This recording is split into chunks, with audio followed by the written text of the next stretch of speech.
Elle dénonce, défend et lutte contre toute atteinte aux droits humains. Fidèle à ses missions, Amnesty International a présenté ce mardi 29 avril 2025 à Cotonou son rapport annuel 2024-2025 sur la situation des droits humains dans le monde. Année après année, nous alertons sur les dangers de la régression des droits humains. Mais les événements des 12 derniers mois, à commencer par le génocide des Palestiniens de Gaza par Israël, dont nous sommes tous témoins en direct, mais que nul n'arrête, ont montré à quel point le monde est devenu un enfer pour tant de personnes lorsque les grandes puissances abandonnent le droit international et font fi des institutions multilatérales. Au Bénin, la situation reste préoccupante. Dans son rapport de 495 pages, l'Organisation internationale de défense des droits de l'homme dresse un tableau peu reluisant. Elle pointe du doigt les restrictions persistantes des libertés d'expression et de réunion pacifique. La suspension du groupe de presse La Gazette du Golfe, le procès de Steve Amousson, soupçonné d'être frère en vie, les arrestations arbitraires d'opposants, ainsi que l'usage excessif de la force, figurent parmi les cas mis en lumière. Sur le Bénin,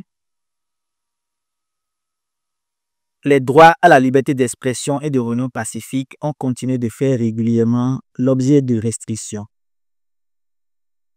Des personnalités de l'opposition ont été maintenues en détention arbitraire.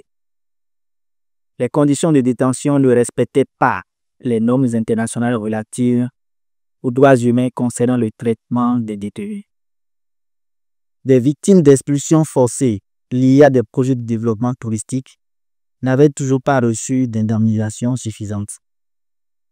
Des personnes ont été tuées par des groupes armés aux frontières avec le Niger et le Burkina Faso. Un nouveau code électoral dénoncé par l'opposition a été adopté en masse.